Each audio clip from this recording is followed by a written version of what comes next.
Nadaljujemo pa z odlično novico za ljubitelje piva, kave in gostega soka s smetano.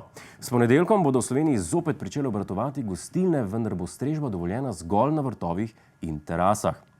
Ker je termin vrtovi in terase precej obširen, mnogi gostinci sploh ne vedo, kje točno lahko strežejo.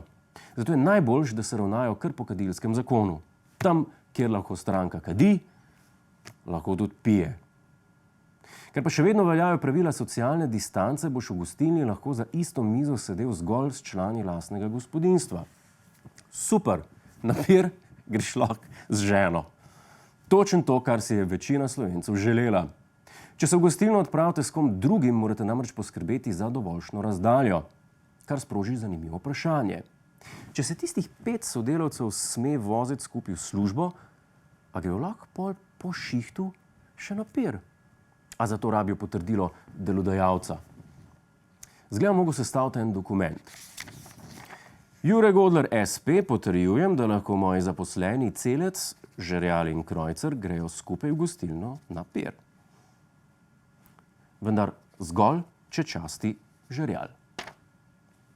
Odprtje gostiln torej prinaša več vprašanj kot odgovorov. Naprimer, kako bodo poskrbeli za zaščito natakarjev? Najbrž bo enako kot pri blagajničarjih, samo da bo njihovo pleksi steklo lahko mobilno. Ker pa vse gostilne nimajo letnih vrtov, njihove lastnike seveda zanima, kdaj bodo lahko tudi oni v svoje prostore sprejeli prve stranke. Zadnje informacije ima naš korespondent Jernej Celec. Jernej, je že kaj več znanega, kdaj in kako se bodo odprli notranji prostori gostiln? Lep pozdrav! Žal točnega datuma še nimamo, v javnosti pa krožijo informacije, da naj bi za gostilne in restauracije ob ponovnem odprtju veljala povsem enaka pravila, kot veljajo za trgovine. Torej, da boš moral pred vstopom obvezno razkužiti svoje roke, ves čas obiska pa boš moral nositi zaščitno masko. Čakaj malo.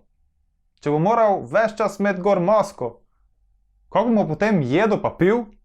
Brez skrbi, tukaj je nekaj enostavnih rešitev. Vse pijače boste lahko zauživali po slamici. Pri tem priporočamo pristop od spodaj, pristop iz strani, nikakor pa ne priporočamo pristopa od zgoraj. Malce bolj kompleksno je pri uživanju hrane. Zaščitne maske se namreč ne smemo dotikati s prsti.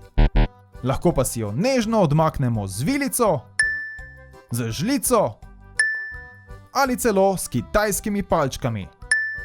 Nikakor pa maske ne smemo modificirati, da bi si s tem omogočili tako imenovani centralni pristop.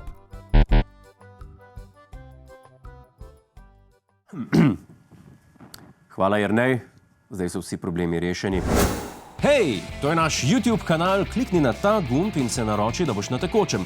Polagaj pa nas tudi na Facebooku in na Twitterju, pa na ulici, pa na kakšnem javnem WC-ju.